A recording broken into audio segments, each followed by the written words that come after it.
Hey, welcome to the channel. I'm Musically Malnourished. You're on my journey to go deep and wide in discovering new music and artists. Today, we're checking out the 1995 album from Alanis Morissette called Jagged Little Pill. Now, I know there are a few versions of this. We're checking out the 2015 remaster, so no additional tracks, just the original 12, but obviously with an audio remaster 20 years later. I know that I've heard an Alanis Morissette song. I don't know that you can live and have not heard it. There's a good chance maybe even one on here, because I feel like she's just got some of those classic songs that exist in the world. So that'll be a surprise. I could not name a song from her. This is a Patreon pick. So over on Patreon, we have a ton of content for various artists, well over 200 videos. Music videos, live performances, documentaries, but also Patreon members choose the albums we listen to every single Wednesday here on the channel. So this is a Patreon pick. Looking forward to it. As always, I'm going to give the song a listen, maybe make a few comments along the way, but I'll keep some notes here on my handy dandy notebook. So after each song, we can kind of talk about things that stand out. Maybe do a little looking into whether or not there are notes on the creation of the song or any interview things from her. It'll be a good time. So I guess without further ado, let me let you know who this video is brought to you by. Well, it's me. You ever looked at one of my videos and thought, dang, that looks good. Sounds pretty good too. Well, it's because I have 20 plus years experience in media, specializing in web design and video production. So if your company or brand needs help getting off the ground or possibly a new image, let me know. If you do end up visiting my website and filling out the contact form, make sure you click YouTube in the How Did You Hear About Us section. You'll get 10% off of whatever project we end up doing together as a friend of the channel. All right, into the music. All right, track one, All I Really Want.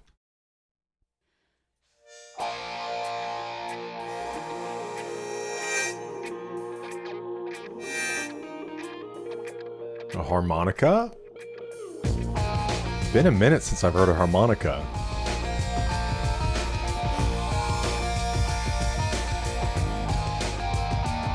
Do I stress you out?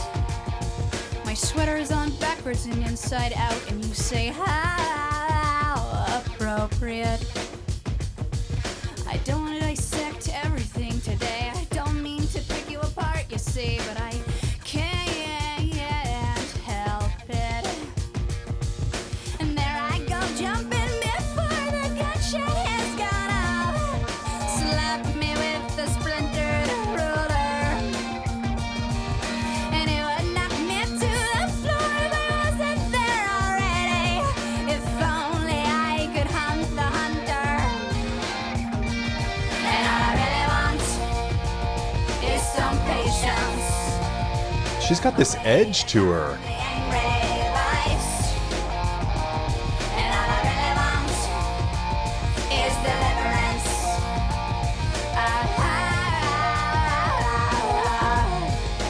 It's very Do 90s, I wear you out? which I love. You must wonder why I'm relentless and all strung out. I'm consumed by the chill of solitary. I'm like a Stella. I like to reel it in and then spit it out. I'm frustrated by your apathy. And I am frightened by the corrupted ways of this land. If only I could meet the maker. And I am fascinated by the spiritual man. I'm humbled by his humble nature. Yeah.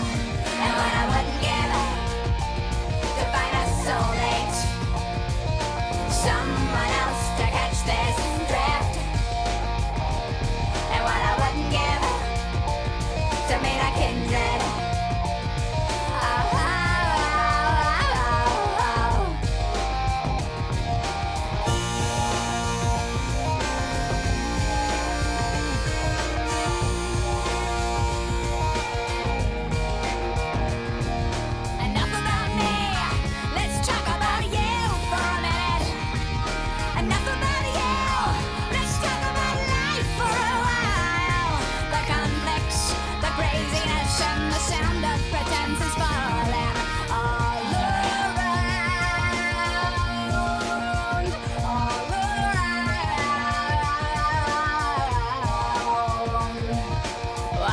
so petrified of silence?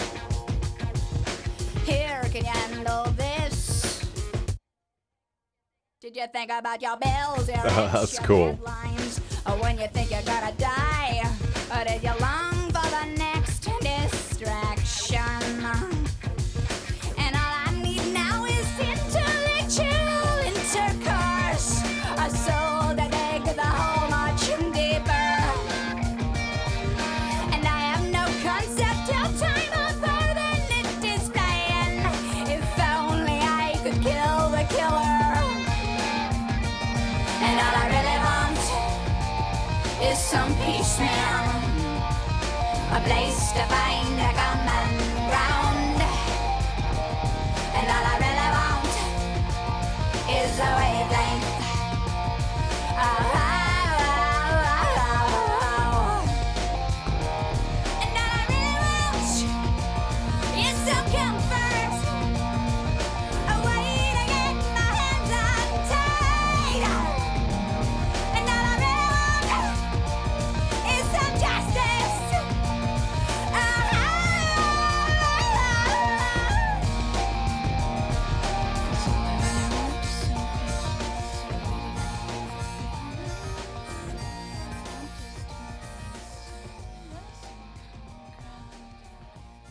Gonna get the older fade out.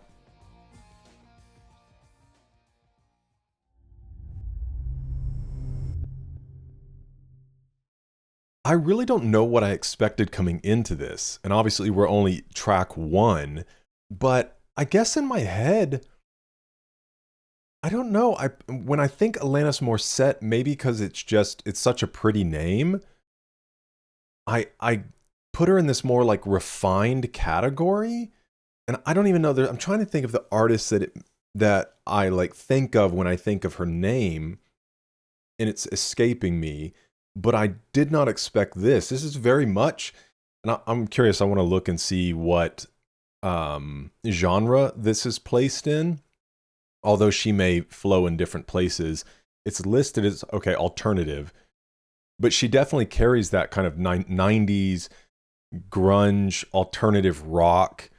This I wrote she has this kind of like rebel energy. She seems very wild, like even in the wow, all that, like you can tell she has very strong vocal capability, but also just kind of lets it be a little bit wild and unrefined at places too, which I think adds to that kind of grunge energy that I feel. Also the content here, I really feel like the song is pretty much just kind of challenging superficiality. All I really want is wanting something deeper, something more meaningful, obviously just living her life in peace as well. So really interesting. Oh, look at this. I always love when I hit the words that others describe as well. It says on one of the grungiest cuts off Jagged Little Pill, Alanis confrontational vents about the dissonant, frustrating, and often constructive nature of a relationship. Touchstone demons include being a misfit, impulsive, needy, and lonely. All I Really Want was the third single spawned from Jagged Little Pill's US release in 1995. It was one of the first songs written for the album, built from the ashes of The Bottom Line, the first song she ever wrote with producer Glenn Ballard. Another prominent Canadian songwriter also began one of her most influential albums with a similarly titled song. Who dis? Joni Mitchell. Okay. Let's see if there's any other notes here. No. And we will have music videos over on Patreon, because I think for this album, 6 music videos. She also has a live concert that was in, let's see, Alanis Morissette Live World Tour Jagged Little Pill full concert version. That I will be watching, and that'll be up on Patreon as well. So really looking forward to that. And we may even save that for a live together on Patreon.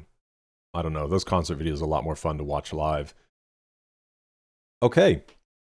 Very cool. I'm really, really interested to see where she continues to go. This is track 2, You Oughta Know.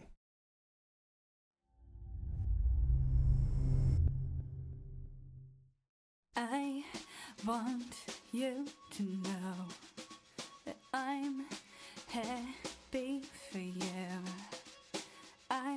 You don't sound happy. Nothing but the best for you both. Okay. I know the version of me.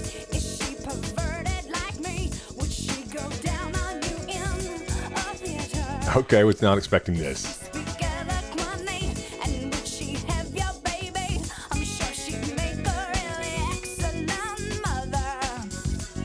'Cause the love that you gave that we made wasn't able to make it enough for you to be open wide. No, and every time you speak her name, does she know how you told me it held me until you died, but you're still alive, and I'm here to remind you. I've heard this part. You left when you went away. It's not fair to deny me all the cross I bear that you did to me. You ought to know. You seem very Can hear the bass back there. Bow, bow, bow. look peaceful. I'm not quite Okay, so he left all his baggage with her. what you should know. Did you forget about me, Mr. Duplicity? I hate to bug you in the middle of dinner.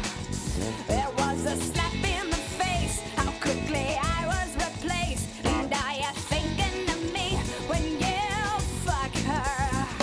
'Cause the love that you gave that we made wasn't able to make it enough for you to be open wide. No, and every time you speak her name, does she know how you told me it hold me until you died, but you're still alive, and I'm here to remind you of the mess you left when you went away. It's not fair to deny me of the cross I bear that you gave to me. You ought to know. It's a great chorus. They don't ever play the other parts.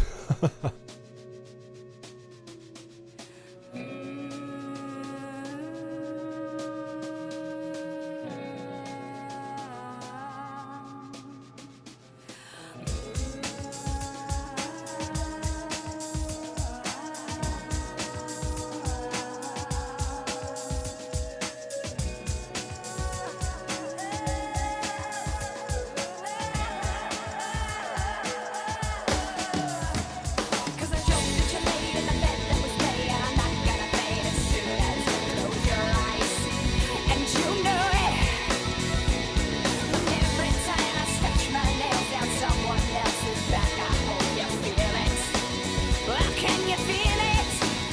Well, I'm here to remind you of the mess you left when you went away. It's not fair to deny me of the cross I bear that you gave to me.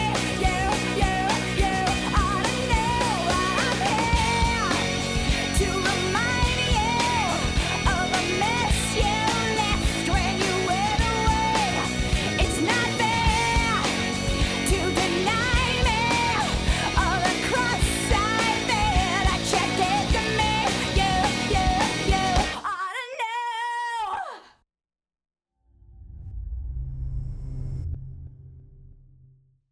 So yeah, like I said, I've heard the chorus in that song for sure. But the they like I said, they don't play the other parts. Hell hath no fury like the scorn of a woman. So ultimately he just moved on and kind of left a wreckage in his wake. And she's like, hey, not so fast, mister. The ultimate bad breakup song. Song discusses the fallout of a breakup and is notable for the raw emotion expressed by Morissette, a trend that was just appearing among female artists at the time, especially in terms of sexuality. The lead single from Alanis' breakthrough... Oh, wait. The song features Flea and Dave Navarro from Red Hot Chili Peppers and Jane's Addiction, respectively, on bass and guitar. That's cool. Subject of the song has been heavily debated. While Morissette continues to be silent on the matter, there's strong suggestion it's about Dave Collier, better known as Uncle Joey Gladstone from Full House. Oh, T, who has alternatively admitted to and denied this assessment. Alanis said, "I thought this is exactly how I feel, but I don't want to hurt anybody." Glenn Ballard just said, "You have to do this." Glenn Ballard told Q Magazine in 1999, "I was there to say, that's really you. That's what it should be, and it's beautiful." When she stood behind that microphone, it was obviously coming from such a deep place within her. I couldn't imagine anything being more precious to her, so I had a religious intensity about getting it right.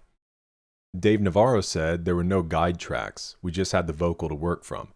We basically jammed until we found something. Flea and I were both happy with Alanis. Alanis was happy too. Flea told Bass Player Magazine, "When I first heard the track, it had a different bassist and guitar on it. I listened to the bass line and thought, that's some weak stuff. It was no flash and no smash, but the vocal was strong, so I just tried to play something good." That's really cool. The only downside is with the mixing on it, the bass does come through at times, but it does feel a little bit buried. When You Oughta Know was first sent out to radio stations, the response was, "We're actually playing Sinead O'Connor, so we're good." Or, "We have Tori Amos in our rotation. We can't add another woman, sorry." That changed pretty freaking quickly. I saw that the wave was coming and I had the surfboard. I'm like, let me get up there on the crest. It was so ready to change. That's awesome. I bet that felt good. They're like, hey, can we get that song? Okay, so yeah, there's a music video for it. Cool. That'll be fun to watch. All right, continuing with the energy. This is track number 3, titled Perfect.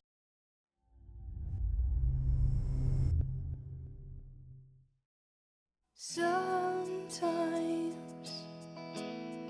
it's never quite enough. Okay, a little something softer. Maybe. If you're flawless,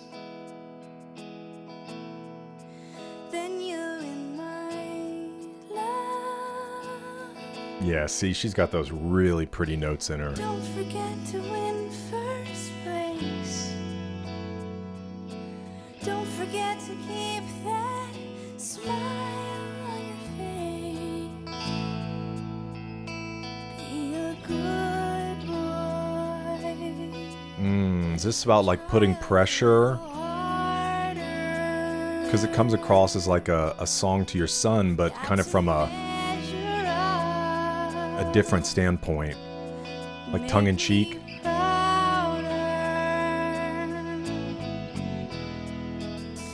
Like a little sarcasm, maybe? Before you screw it up. And how many times do I have to tell you to hurry up? With everything I do for you, the least you can do is keep quiet. Wow. Be a good girl. You gotta try a little harder. That simply wasn't good enough to make us proud. I'll live for you, I'll make it what I love. But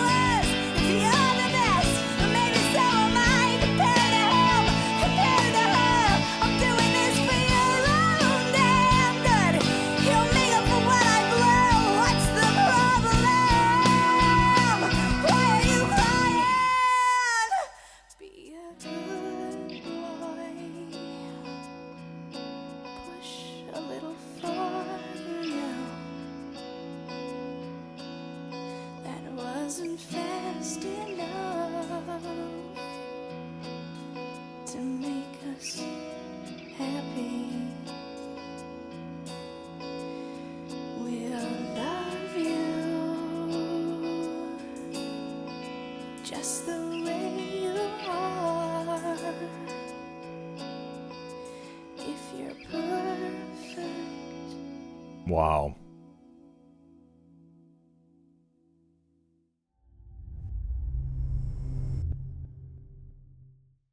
Man, that's great songwriting. And again, I love this idea of these vehicles to communicate these messages, or the way in which there's a lot of different ways you could approach a song like this, right? Because obviously she's feeling like she wants to communicate this message. It may be something she felt herself personally, or just obviously something she's um, seen, is like kind of earning love, or this smile on the outside, but inside you're, because it's interesting, the way that she's telling this is almost like veiled words in a sense. That's all I picture, is this kind of like smile, but these like crazy eyes, you know? And she wants to communicate this message of children that feel like they can never measure up. And obviously she like totally shows her hand in the last line, like, I'll love you just the way you are. What'd she say? We'll love you just the way you are if you're perfect. So anyways, just wanting to tell this idea, let's just say you start with, I have this thing in my heart that I want to share about kids that just feel like they never measure up, or they have to do everything perfect. And like, my parents are trying to live vicariously through me, and it's kind of gross. And figuring out the way to go about that, and what angle to present it from. Because even when she starts out, I'm like, oh, okay, we get this like sweet song. And for the first moment, I'm like trying to wonder, does she have a son? Is she kind of writing a song to him? And then it just kind of becomes clearer and clearer as she's moving along. Like, oh, she's really communicating a message here, but it sounds like this: you're my best boy, I love you so much, you know? And then you're like, oh, but there's really this kind of dark undertone going on. So really, really great way to present this. Okay, let's see. There's probably some good notes on this one.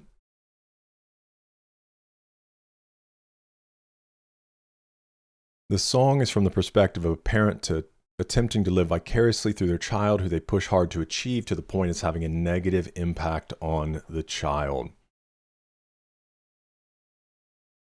Ooh.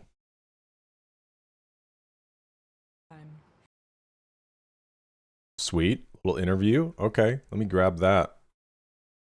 Throw it in my nice little spreadsheet here. We'll throw it down here.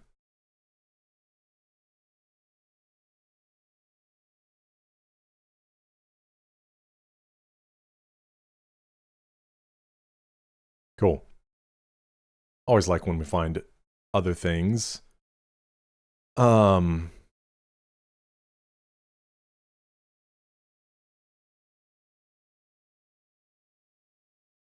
Sorry, I just came across this comment that looked interesting. I remember the first time I heard this perfect song. The year was 1995. My sister was 14 at the time. I was 10. She bought the CD, and CDs had just become popular. She put Jagged Little Pill in the giant clunky boombox. Perfect came on. We both sat and listened, and my sister started crying. I asked what was wrong. She said nothing. She was touched by the song, and seeing her cry made me realize that music, especially good music, was something magical. 25 years later, I'm a musician. I have Alanis to thank. Perfect describes itself. It's a masterpiece. Yeah, I'm sure there's a lot of, these great comments that I think so many people can relate to. And it's a fine line as a parent, right? Trying to figure out, because obviously our job as a parent is to challenge, to push, to encourage. But man, we have to be careful, because it also has to be wrapped in a lot of love, like more love. And I try to tell my kids, but more so tell them, just live it out. Is like, they don't need to wake up in the morning and wonder if they have my love. I don't necessarily want them to go out and earn my love. Like, my love is yours. And from that place, go live. And so, Yeah, it's always just a balance and having to kind of check ourselves as parents and what we're really communicating and when to push, when not to push. Really, really great song. Okay, track number 4, titled Hand in My Pocket.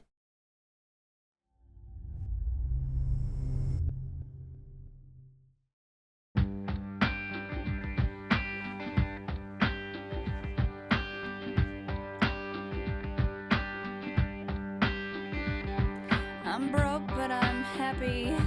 I'm poor, but I'm kind.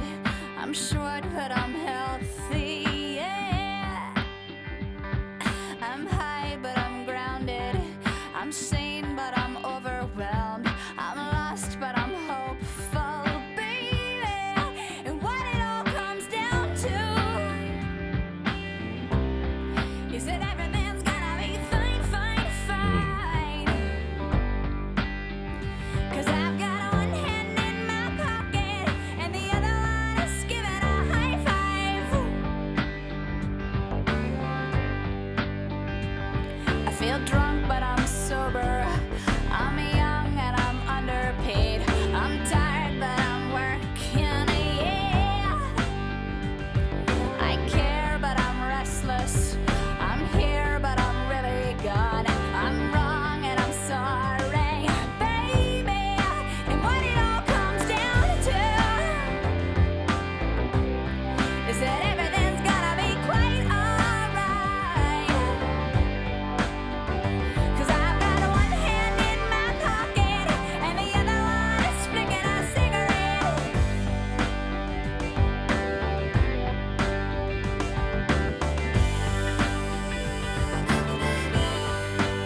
Man, it's really great songwriting and it's so easy to understand as well.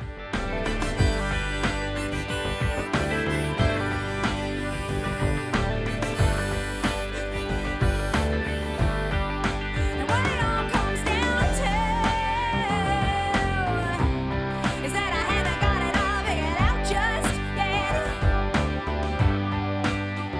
'Cause I've got one hand in my pocket and the other one is giving a peace sign. I'm free, but I'm focused. I'm green, but I'm wise. I'm hard, but I'm friendly, baby. I'm sad, but I'm laughing. I'm brave, but I'm chicken shit. I'm sick, but I'm pretty, baby. And what it all boils down to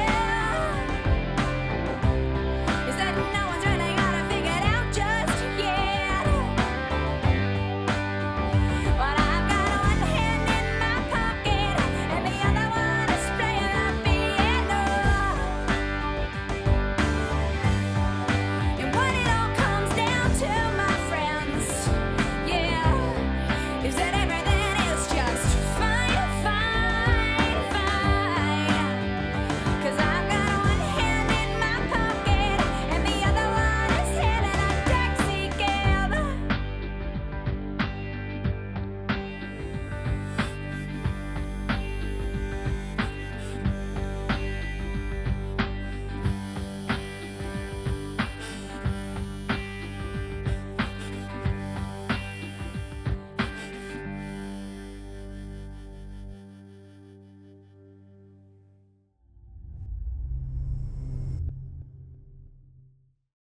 Yeah, what I was saying is like within songwriting, of course, like I like all kinds of stuff. I don't mind symbolism. I don't mind, kind of figuring some stuff out, this bit of anonymity with the lyrics.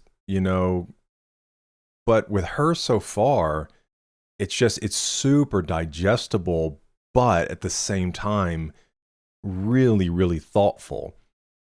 And I'm assuming the whole idea, because obviously it's kind of like two things can be true at once, right? Like you can be a little stressed out, but also okay. And that's probably how most people exist anyways. You've got these kind of two things going on. Because I don't, It depends, because you have to be careful, like, who you let into your life. And that's something I've just learned the hard way over time, because I like to consider myself a genuine person. I don't feel like I put a different face forward for people. And kind of in some of that naivety in my life is eventually recognizing that maybe I can't trust people as much as I feel like people can trust me. And so, I've learned over time kind of what to present to people. But I guess ultimately what I'm saying is, when I tell people like, oh yeah, I'm good, unless somebody really needs, or like I need to talk about something, or it's somebody I trust, for the most part, it's like, yeah, I am good, And at the same time, though, it's like I've got my own stresses, my own worries, my own things that I'm figuring out and working out, but both is kind of, you got one hand in your pocket and the other's giving a thumbs up. And so I'm curious, the hand in the pocket, is that kind of the reserved side? Is it the relaxed side? At first it makes me feel this more kind of like reserved. So she's just got one hand reserved while this other one's pretty forward, or maybe it's the idea that one's kind of relaxed and the other's kind of busy as she's mentioning all these things. But it's so interesting to keep going back to that one hand in my pocket and then changing the second line for each song. Let's see what this says. The final version of the song released on the album is the demo version of the song. The chorus uses a technique known as rhyme juxtaposition, which mismatches the rhymes in each chorus with one hand that should be matched with one that should be matched with a different one. That's cool. Oh, no more? That would have been a great one to get a little more insight on, which I'm sure she has in some interviews and stuff. Genius isn't the end all be all of all musical knowledge. Cool. We have a music video for that one as well.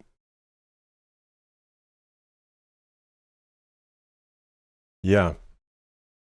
Loving this, man. Okay. Track number 5, titled Right Through You.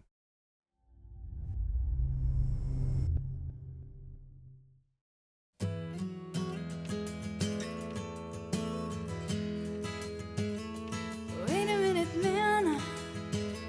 You mispronounced my name. You didn't wait for all the information before you turned me away. Wait a minute, sir. You kinda hurt my feelings. You see me as a sweet backloaded puppet, and you've got meal ticket taste. I see right through you. I know right through you. I feel right through you.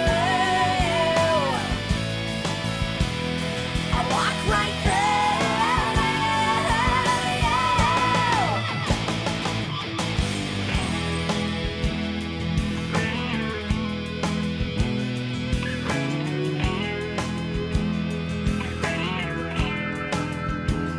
You took me for a joke. You took me for a child. You took a long hard look at my ass and then played golf for a while. You shake us like a fish. You pat me on the head. Took me out to wine dine 69 me, but didn't hear a damn word I said. I see right through you. I know right through you. I feel right through you. I walk right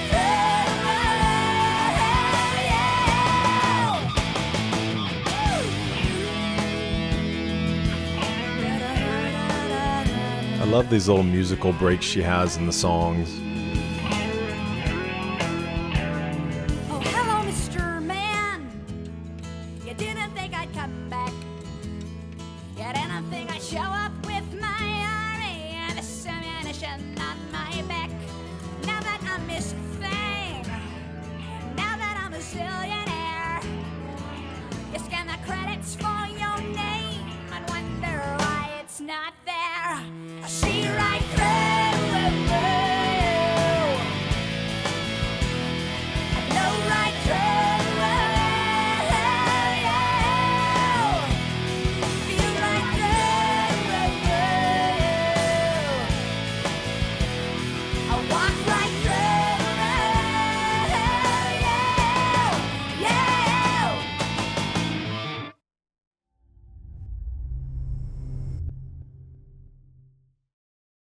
I'm really looking forward to putting this on whenever I drive next.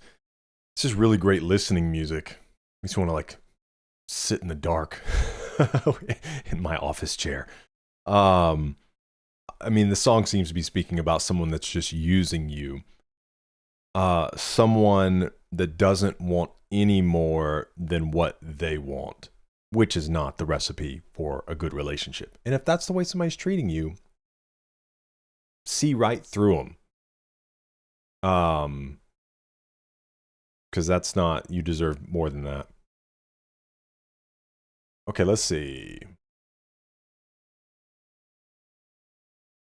Here's this song, as well as a few other songs on Jagged Little Pill, are about the subject of the song Hands Clean for her 2002 LP, Under Rug Swept.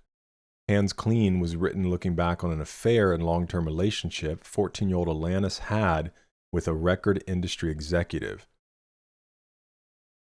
Wait, hold on. Alanis was later dropped from the label where she had been a child star in Canada because her music was moving in a more mature direction. She then moved to LA to make Jagged Little Pill. This is addressed throughout the song, but spelled right out in verse 3. Hold on. An affair and long-term relationship 14-year-old Alanis had with a record industry exec? Am I reading this correctly?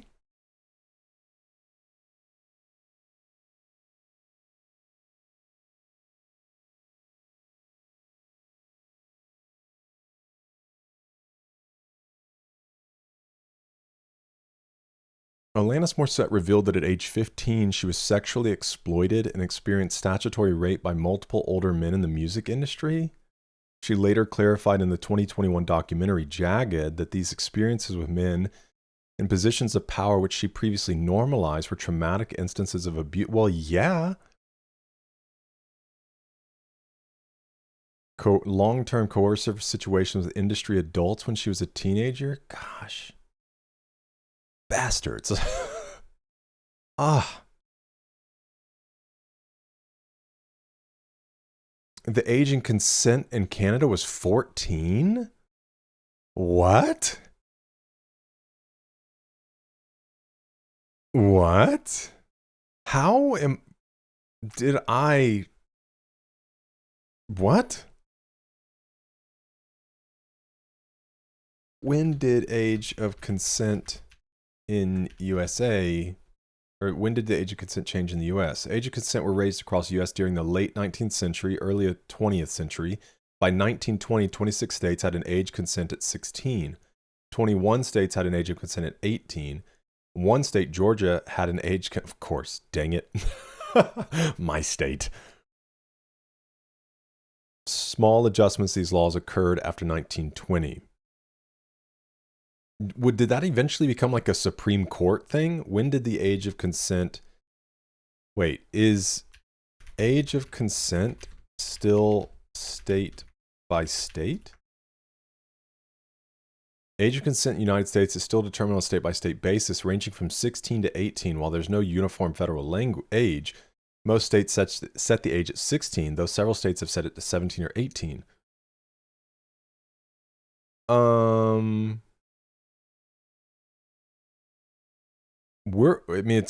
Wait, what? Age of... I'm going on a rabbit trail right now. Anyone under 16 cannot give their legal consent regardless of the other person's age. Those who engage in sexual acts with another person age 15 or younger can be charged with statutory... But does that still count for... Like if somebody's over 18? Let's see. Hold on. we might have to go, let's see. Let's do it this way.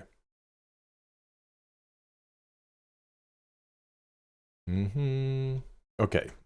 If age of consent, oh gosh, I'm going to get on the FBI's list. Is age of consent in Georgia is 16.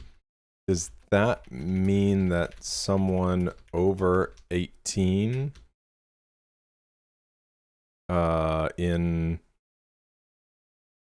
let's just say it plain.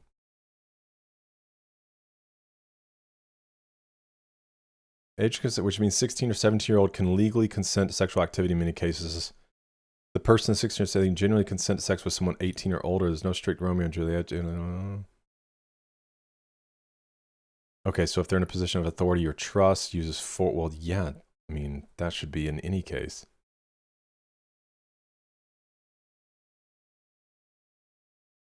Wow, I did not know this.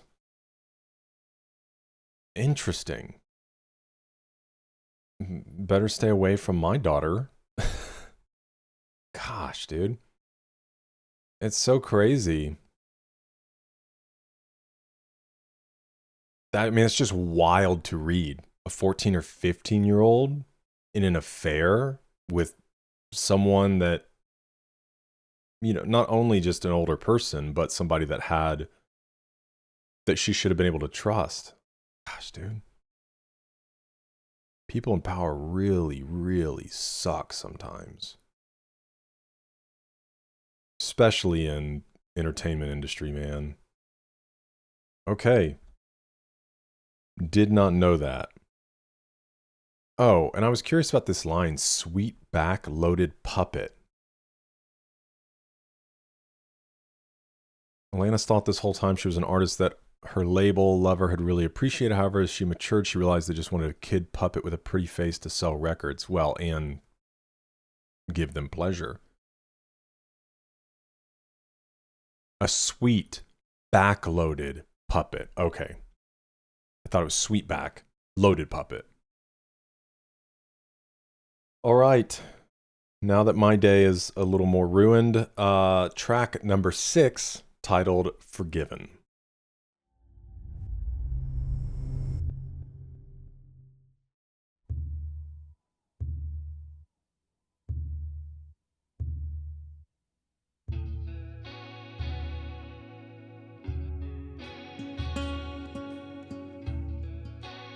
So nice, dude. It's like therapy for my brain. You know how us Catholic girls can be. Hey, we make up for so much time. A little too late. I never forgot it, confusing as it was now. Fun with no guilt feelings. The sinners, the saviors, the love on us freestyle. See you next Sunday. We all have reasons to be there. We all have a thing or two to learn. We all need something to cling to. So we did. I sang hallelujah in the choir. Hallelujah, hallelujah, hallelujah. I confess my darkest deeds to an envious man. And my brothers, they never went blind for what they did, but I may as well have in the name of the Father, the skeptic, and the Son. I had one more stupid question. We all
Man, I was expecting with Alanis Morissette, especially because I told you guys at the beginning, I guess the kind of category I thought she existed in, I was expecting a very happy time. Not that this is dark or depressing or anything. It's very touching. It's very honest. Man, she delivers with so much conviction. Obviously, the things that she's singing about, much of it coming from a personal place. Um, Man, I think there are things. Okay, it's such a loaded topic because there's so many different churches and denominations and things like that. Um, and for the most part, my experience with Christianity has been positive. I've seen a lot of messed up stuff, a lot of arrogance, a lot of really gross stuff. And so I've even had my own struggles with the church. But I also try to separate that to some extent from Jesus himself.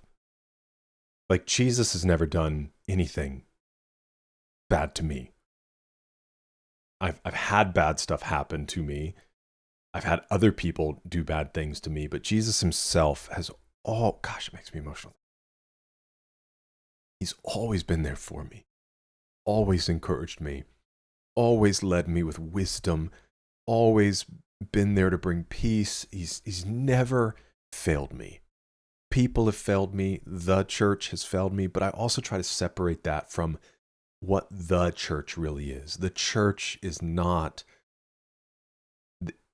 just the establishment that we see. It is not buildings, it is not authority structures. Now, some of that is good and proper when it's done well, but the church in and of itself, the word is ecclesia. It means a calling out. It's God looking at me and saying, "Hey, come to me, all you who are weary and heavy laden, and I will give you rest." And it's all these people who have, from all walks of life, from all time periods, and he calls us out to him. And that is the church. And then you have churches. And it's just interesting because definitely the 90s, kind of early 2000s, there's this very, and maybe it's been all time periods, I don't really know. I can feel the energy in this. And I know the 90s, early 2000s, kind of this rebellion against the religion of parents. And I can understand, especially the way that she's describing things here, this extremely rigid. And even the idea of like her talking about her brothers not really, kind of this disparity in even the way that girls or women can be treated, things that people paint as acceptable for men, but then expect this from women, which is gross and wrong and out of balance. So anyways, man, it's just a really interesting song. And ultimately, man, I hope with everything that I have that my children are getting a good picture. They'll go through their own struggles, experience their own things, and ultimately have to make their own decision, about how they're going to live and what they're going to believe. I think every parent, even if you would consider yourself agnostic, you are bringing your children up with a worldview. So anyone to say that like only people, like Christians, are the only ones pushing something on their children, everybody, I think as a parent, you have to have value structures. You have to have something that you're instilling and instructing and leading and contemplating with your children, or else you just like might as well put them outside and let the wild raise them. And so I hope, that the picture I'm presenting, and I try to be the image of that, right? That I'm an imperfect father, but I'm an image of a perfect father. And so in my patience, in my love, in my care, in my the way that I provide, the time that I spend, who I truly am, right? Not just putting on some front, but a person of integrity. All those different things, you know, that my children have a beautiful picture of at least who Jesus is, who God is, even when the church can fail them.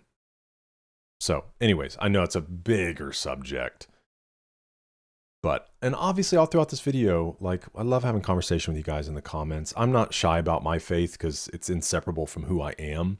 I try not to be like, let me jam it down your throat. But I think part of the reason that people listen to reactions is, how does the music move you?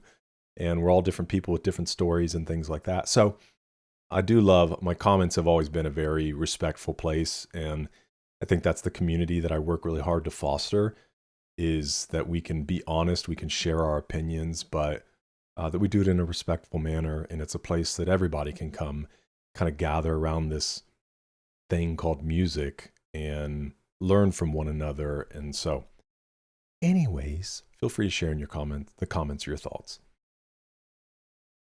Okay. Track number 7, titled You Learn.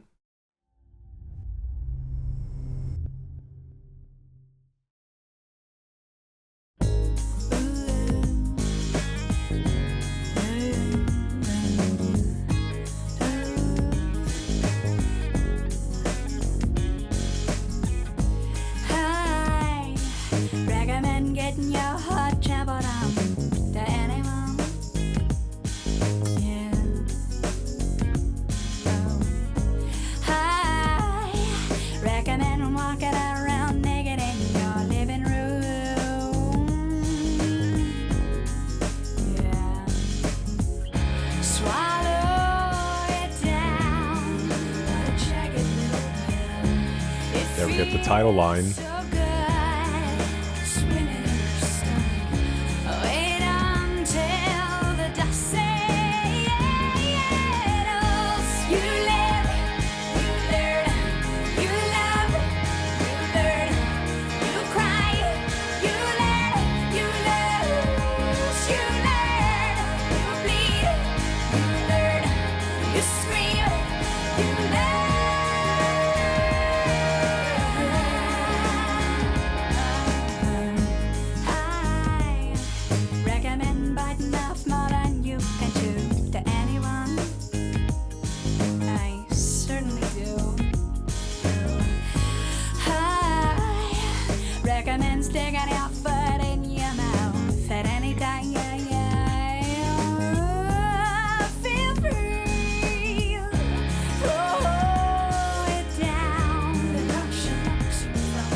Oh, this one hits, dude.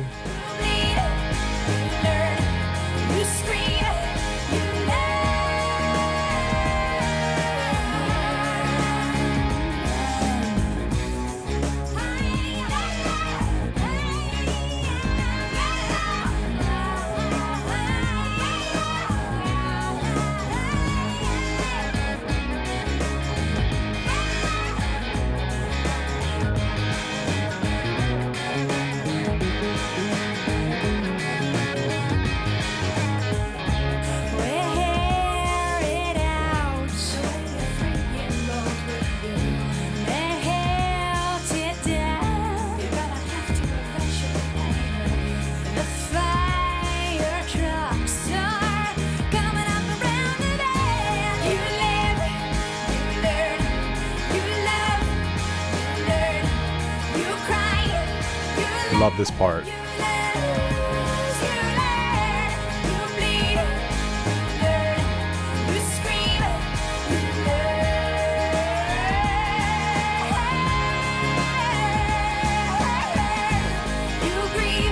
She's really flexing her vocals on this one too.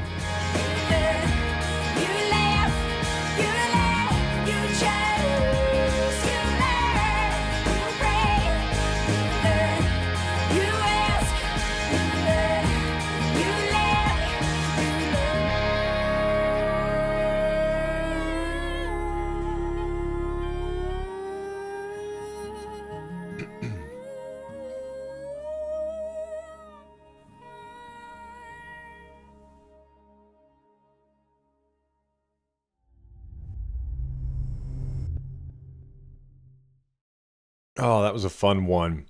Now, I am a big advocate for learning and living, but they both happen, right?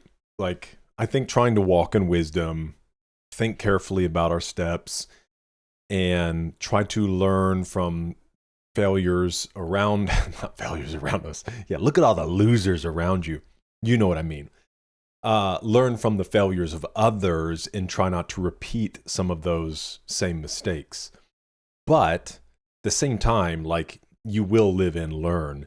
And the point is live, take some chances, get out of your comfort zone, do something that you might have a high likelihood of not succeeding at, or at least not the first time. But the point is to live. And then along the way, you will learn. So I love that idea. Don't be so afraid of making mistakes that you don't ever try anything. Let's see if we get any inside ball here. Fifth single. Lyrically, the song is about living your life to its fullest potential, realizing that things in life happen for a reason. It's how we learn from those experiences that help mold us into the person we are today. Okay, there's a music video for that one too.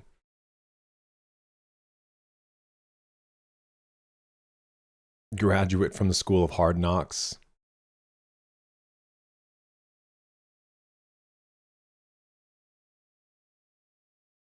Man, I wish I was enjoying all the interview stuff that we were getting. I wish that was on some of these, excuse me, articles. Yeah, really cool song.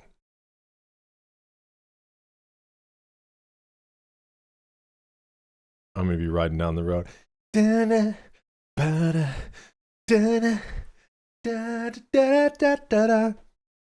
I'm ready for it. Okay, track 8. This is Head Over Feet.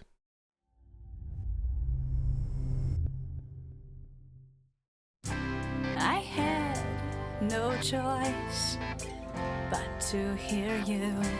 You stated your case time and all these songs take me back to, like, was it She's All That, the Freddie Prinze Jr. movie?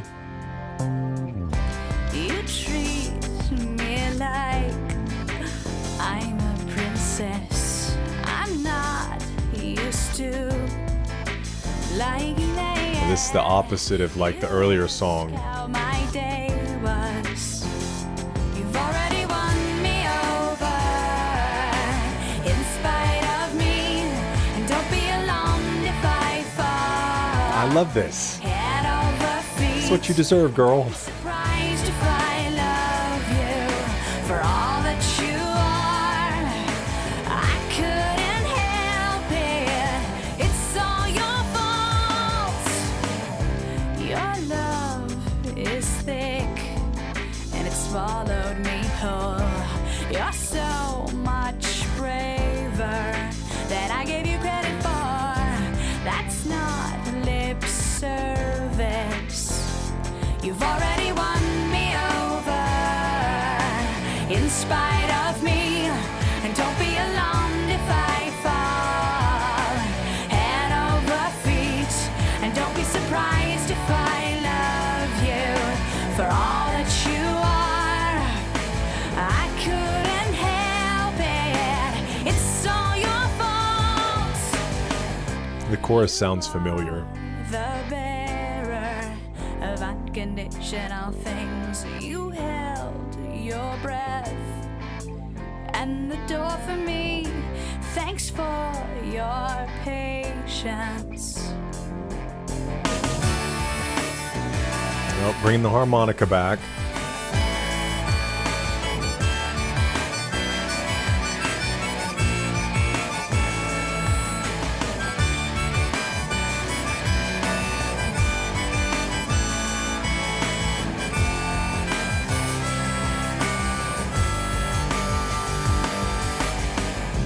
You're the best listener that I've ever met. You're my best friend.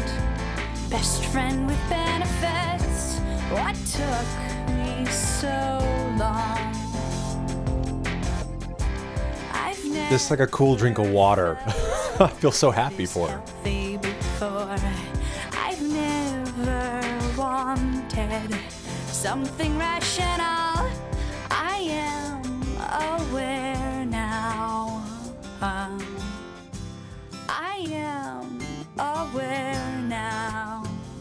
You've already won me over in spite of me, and don't be alarmed if I fall head over feet, and don't be surprised if I love you for all that you are. I couldn't help it, it's all your fault. You've already won me over in spite of me, and don't be alarmed if I fall head over feet, and don't be surprised if I love you for all that you are. I couldn't help it, it's all your fault. La, la, yeah, I couldn't help it,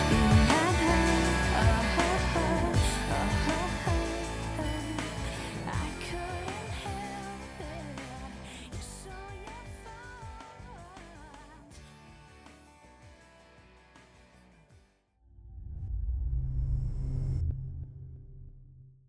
I love that line. I couldn't help it. It's all your fault. Oh, I feel like my heart just grew 2 sizes larger. Yeah, I mean, and it's interesting, Head Over Feet, obviously a play on Head Over Heels, In Love With You. And I wonder if she just wanted it to sound different. Yeah, everyone deserves to be truly loved. And especially after kind of the earlier songs, you know, and it's seeming all these like kind of people taking advantage of her, people using her, things like that, you know, to encounter real selfless love. It's like irresistible too, right? That's what she's saying. It's all your fault. You loved me in spite of me. Awesome. Lyrically, the song's about living your... sorry, wrong song. Let's see. Head Over Feet tells a tale of a couple who are best friends as well as lovers, in which the protagonist thanks a friend for his manners, love, and devotion. That's it? Okay, here we go. When relationships get healthier and healthier, we somehow equate that with not being as passionate or as sexy. I've kind of realized that it's actually sexier when there's less drama. Agreed. And healthier. It's been better, and I never thought that that would be the case because of the whole clingy, overly dependent roller coaster that oftentimes seemed very passionate and very sexy. And when I wrote Head Over Feet about this particular person, it was the first time I actually had a glimpse of what it would be like to be in love and have it be something that was inducing of the heart palpitations. Yet at the same time, I could spend a couple minutes and actually not think about that person. It was very new to me. Crazy.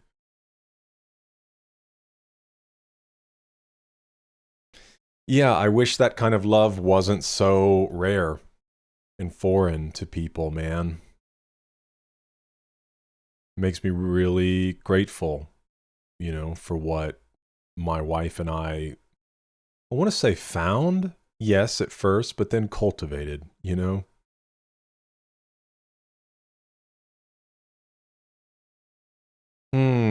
All right. Track 9, Mary Jane. Is this going to be a weed song?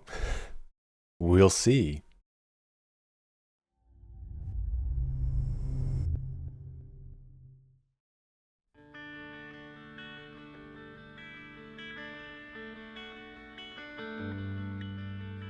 What's the matter, Mary Jane?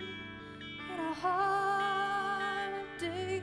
This is actually about a person named Mary Jane. Don't disturb sign on Are we the dipping door. back into the sadness? You lost your place in line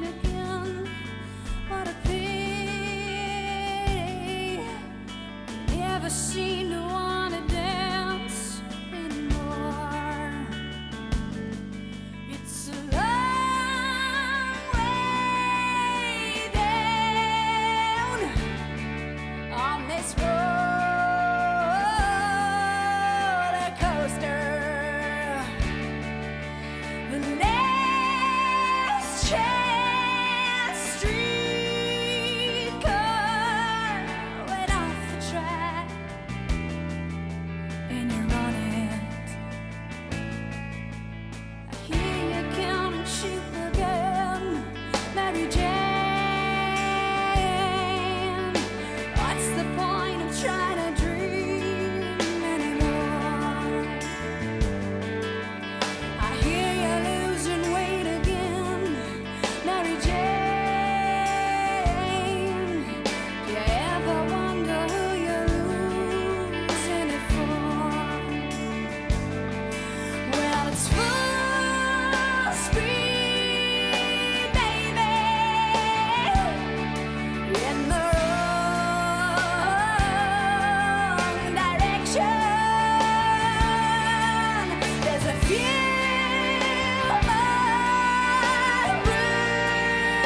bruises, if that's the way you insist on Like she's heading. going in the wrong direction.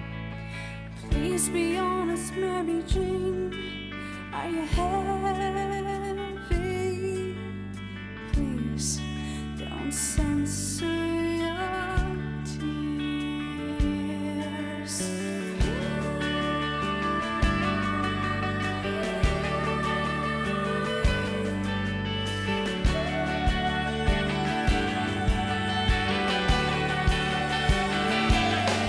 You're the sweet crusader,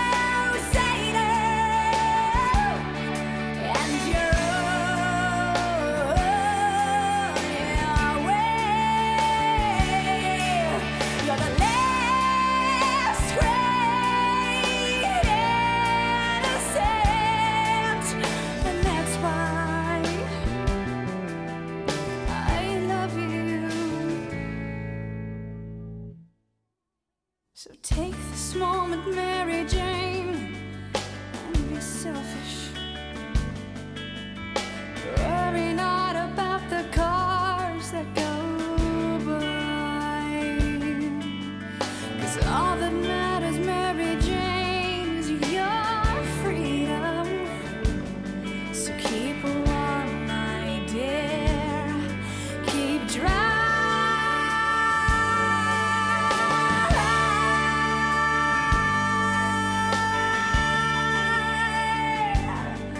Tell me,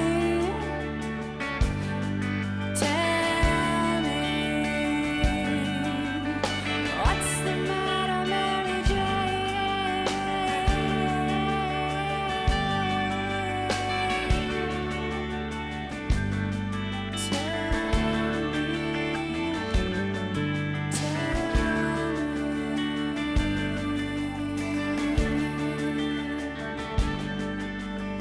Please be honest, Mary Jane. Tell me.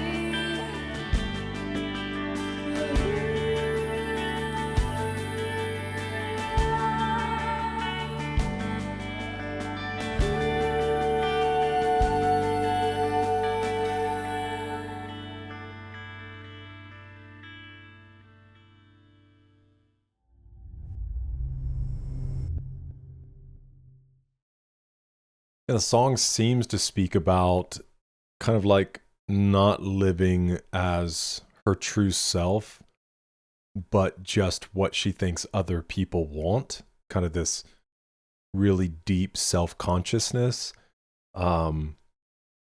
Even the idea of her singing about freedom makes me think that it's ultimately kind of like Mary Jane has become enslaved to the opinions of other people.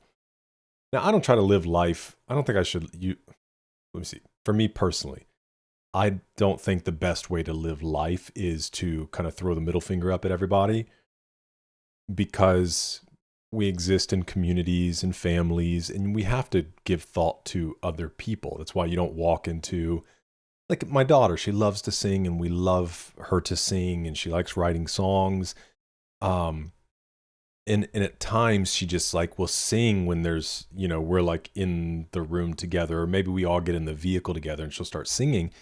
And we try to help her realize like, hey, that's probably not the best time to do that. Like there are spaces conducive for that. But when everybody's in the car together, there's an amount of respect that we have to have for each other, especially if we're having conversation or something like that. And just one person kind of randomly singing over everybody else or whatever.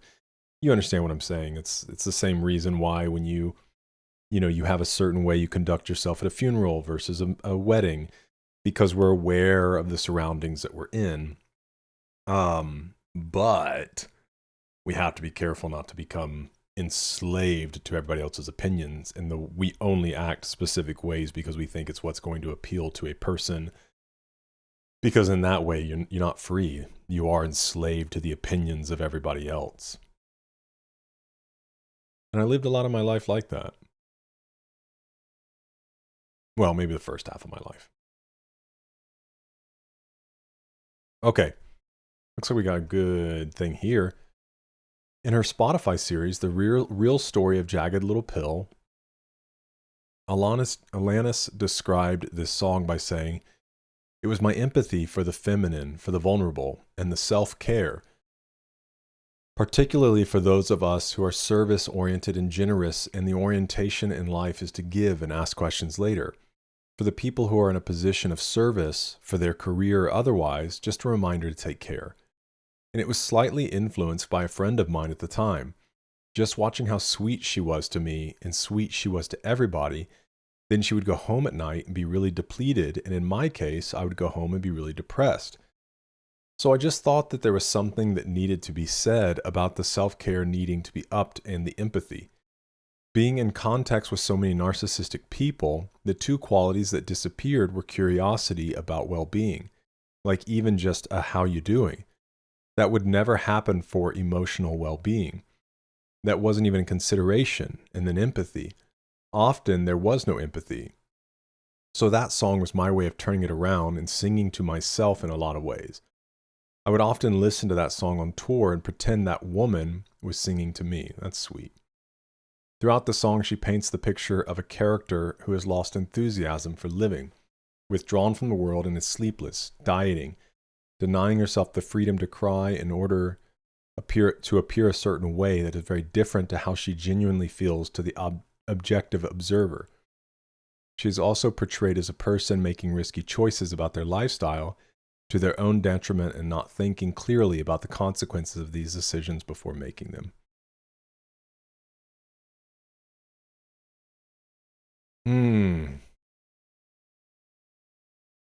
Be free, people. Be free. Be kind. Be empathetic. Be generous. But be free. Okay.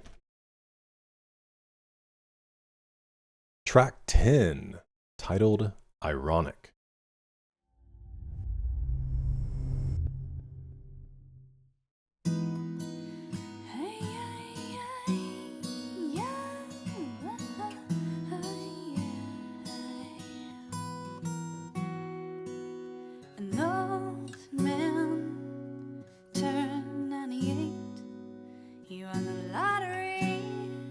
Yeah, this is familiar. Next day, it's a black fly in your Chardonnay. It's a death row pardon. 2 minutes too late. And isn't it ironic? I love the whisper type lines here. It's like rain. Okay, yes, I know this.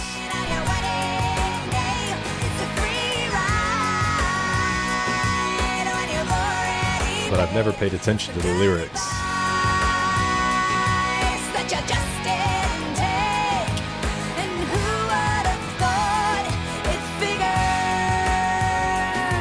Mr. Play It Safe was afraid to fly. He packed his suitcase, kissed his kids goodbye. He waited his whole damn life to take that flight. Oh gosh. Well, isn't this nice? And isn't it ironic? don't you think? It's like rain on your wedding day. It's a free ride on your already paid. It's the good advice that you just didn't take. And who would have thought it figures? Life is fun way of sneaking up on you when you think everything's okay and everything's going right. And life is a funny way of rubbing you out when you think everything's going wrong and everything blows up in your face. The traffic jam when you're already late. A no smoking sign on your cigarette break. It's like 10,000 spoons when all you need is a knife.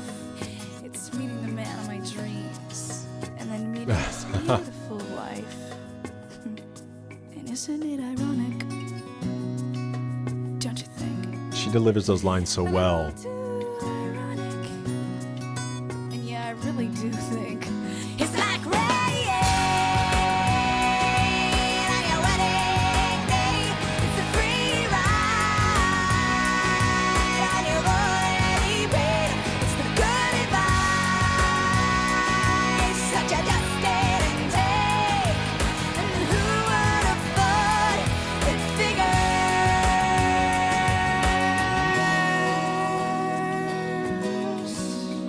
And yeah, life is a funny way of sneaking up on you.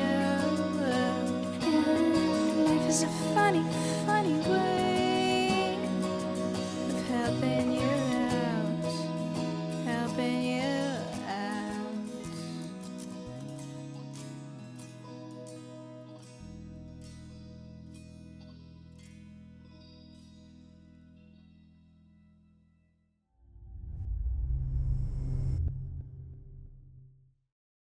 You know, I've learned to really love songs that don't really try to solve the issue. Because even in this, it's not like she gives an answer, because the things she's talking about, there really aren't any easy answers. That sometimes life just lifes. And even when she's talking about some pretty serious stuff, you know, the guy who was always afraid to fly, and he's like, finally, I worked up, you know, the guts. I'm going to do it. I'm going to take the trip. And then a plane crashes, and she even mentions his family and all that. You're like, oh, that's incredibly sad and fairly dark. But it's kind of like she's putting this humorous but real light on a universal experience of all mankind. Just these things that happen. And obviously with the more serious stuff, this doesn't really apply, but maybe in the lighter stuff in life, it is just kind of like you can't help but laugh sometimes, you know, to sit back and be like, wow, that's really ironic, you know? And it's just, and like I said in that, it's not like, oh, here's the answer. Here's what's going to make it all better. Here's what's going to make it all just make sense. Because sometimes it just doesn't make sense. And so I've learned to love songs that kind of do that. They really just make you think. And a song like this, like I said, is just universally felt. And so I think everybody can kind of relate to it. Let's see. I would imagine this is one of her bigger songs, again, just because it's one that I've heard to some extent. So hopefully we should have some good insight. Song is well known in popular culture, but because it sparked a long-running debate over its title and how it relates to the situations in the song Ironic. Ironic also triggered many literary discussions over its meaning, its deeper sense, and also over the very definition of the linguistic device we all call irony. When asked about the song in an interview, Alanis demonstrated her knowledge on figures of speech by replying, "There are a lot of people that have shame around being stupid, and I did too. It was embarrassing to have the planet basically say, you're a dumbass for your malapropism." I've never even heard that word. And at the same time, it is ironic that a song called Ironic isn't filled with ironies. Although there are times where I'm grammatically very intense and very perfectionistic, there are other times where clearly I don't care, and I make up words and I play with words linguistically like they're paint. Yeah, it's artistic license. It's kind of like I went through 21 Pilots in discography, and there's a song, I think it's one of Jenna's songs, where Tyler writes a song on each album to his wife, and he talks about driving her and she was asleep in his car and how he drove carefully because he didn't want to wake her up. And he talked about cursing my government for not filling these holes with more cement. And he actually commented on it and was like, guys, I know it's asphalt, not cement, okay? But it didn't rhyme. And so it is that thing that even when I heard the song, I was like, I'm sure he knows that before, he addressed it himself. Malapropism is the use of an incorrect word that is similar in sound to the intended word, often with humorous effect. You did that on purpose. I am prostate with grief. What are you incinerating? With all that money, he must be quite affluent. The oranges of the investigation. Okay. New term learned.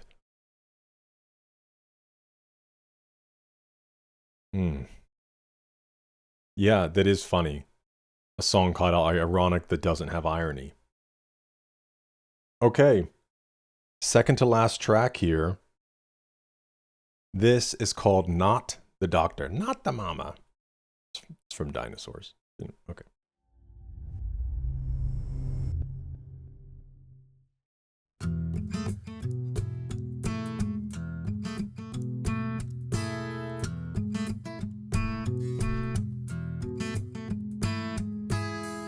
I don't wanna be the filler if the void is solely yours.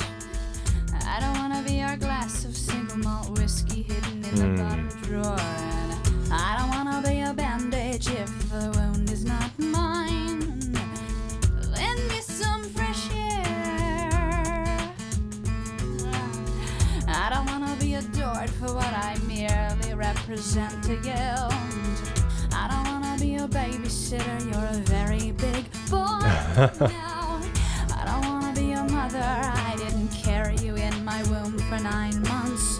Show me the back door. Visiting hours are 9 to 5, and if I show up at 6:10, well, I already know that you'll find some way to sneak me in and go. Mind the empty bottle with the holes along the bottom. You say it's too much to ask for, and I am not the doctor.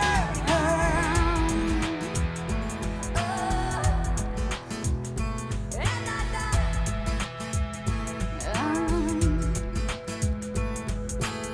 I don't wanna be the sweeper of the eggshells that you walk upon, and I don't wanna be your other half. I believe that 1 and 1 make 2. I don't wanna be a fruit or the light from the fridge on your face at midnight. Hey, what are you hungry for? I don't wanna be the glue that holds your pieces together. I don't wanna be your idol. See, this pedestal is high and I'm afraid of heights. I don't wanna be lived through a vicarious occasion, please. Open the window. Visiting hours are 9 to 5, and if I show up at 6:10, well, I already know that you'd find some way to sneak me in and go.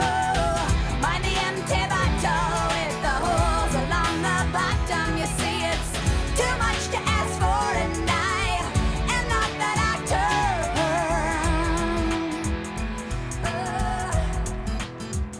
I am not the.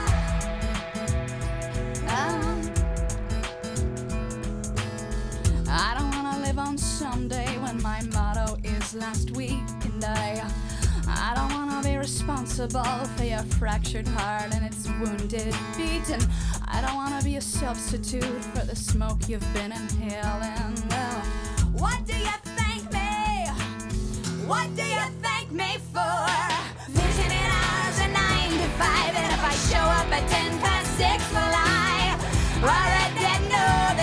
Find some way to sneak me in and oh, mind the empty bottle with the holes on the bottom. You say it's too much to ask for, and I am not that actor.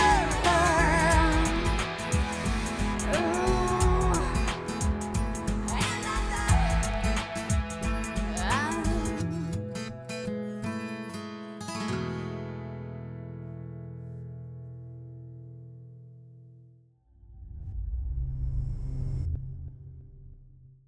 It just continues to be excellent songwriting. I mean, obviously, the song is about just a person who's way too needy, way too dependent, expecting something from you that you're not meant to give them.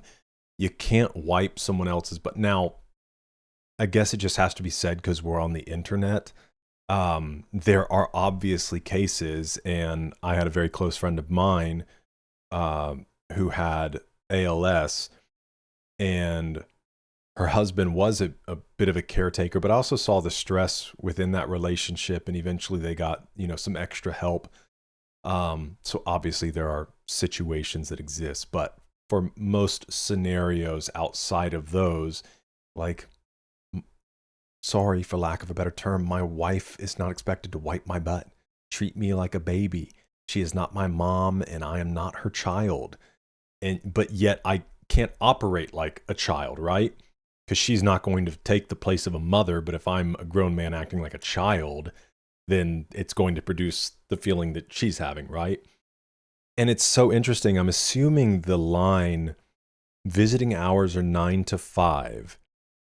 And if I slip in or whatever, 10 past 6 or something like that, you'll find a way to sneak me in or whatever. I feel like what she's communicating there is kind of the give an inch, take a mile type thing, that he'll find some way to be too dependent upon her if she doesn't set that boundary, or just make it plain like, hey, this is, I'm not this to you, okay? You got to grow up. You got to take some self-agency. I was really curious. Oh, and then she said, like, the whole thing about the halves, and I think the term, like, she's my better half or whatever, is perfectly fine, but I'm 100% of the opinion that in a relationship, a healthy relationship, it's not 50-50, it's 100-100, right? You're both trying to bring your best. One whole person plus one whole person makes, a great couple. And when I say whole, obviously we all have our own struggles or things we're learning. We're all constantly growing and things like that. But that each person brings all of themselves, right? I was curious though about this line about the bottle with the holes in the bottom.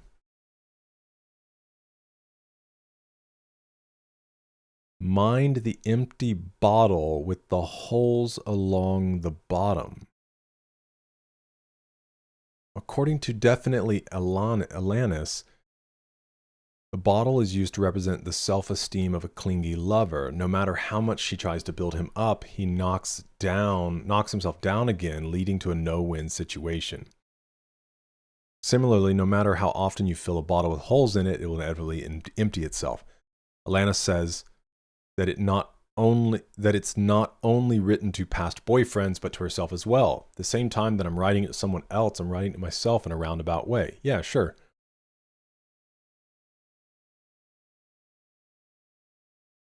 Interesting. Okay, glad we got some clarity on that. She demands equality, freedom, and individual identity, not merely an existence as an extension of someone else.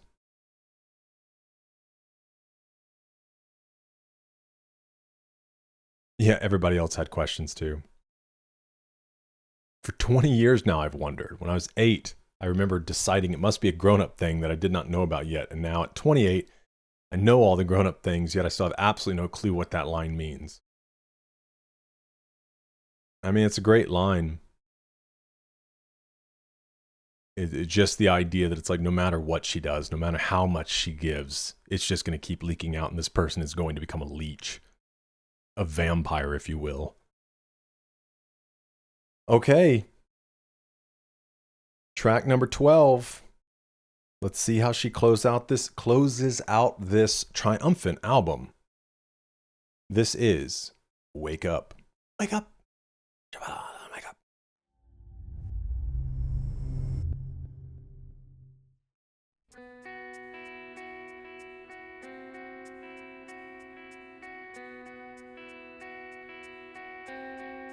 A little of a dark tone. You like snow, but only if it's warm. You like rain, but only if it's dry. There's no sentimental value to the rose that fell on your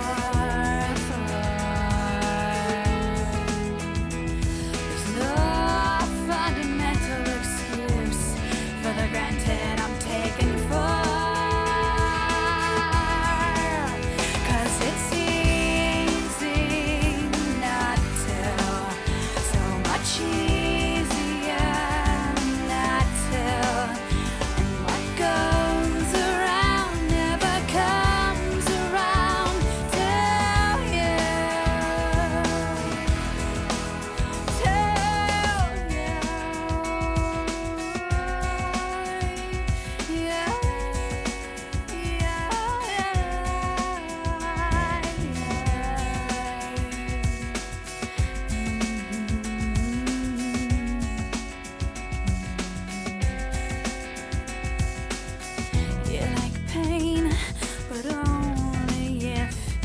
Doesn't hurt too much, and you sit and you wait to receive.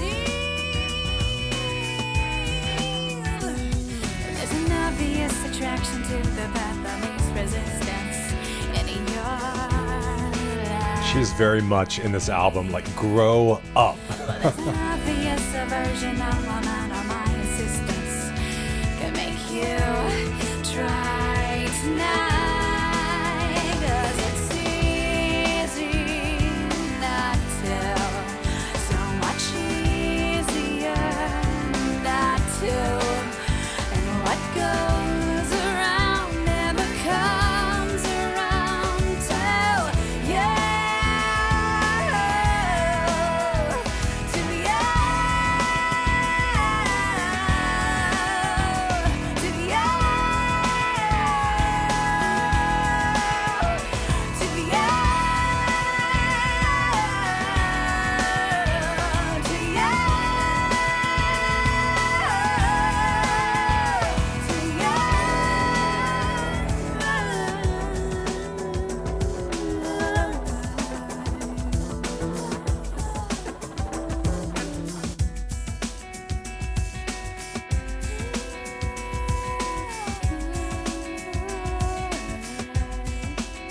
There's no love, no money, no thrill anymore. Well, there's an apprehensive, naked little trembling boy with his head in his hands, and there's an underestimated and impatient little girl raising her hand. But it's easy not to, so much easier not to, and what goes around never comes around till you, to you.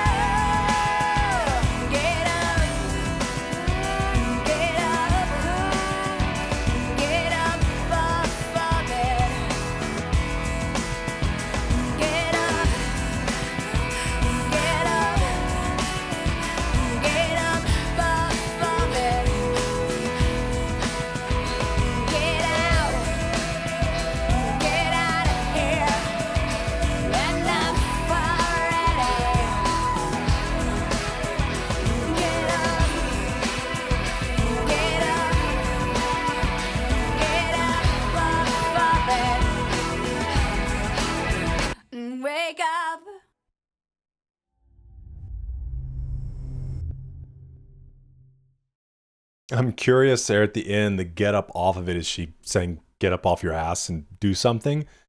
Um Man, okay. Oh, I wrote a lot of things down here.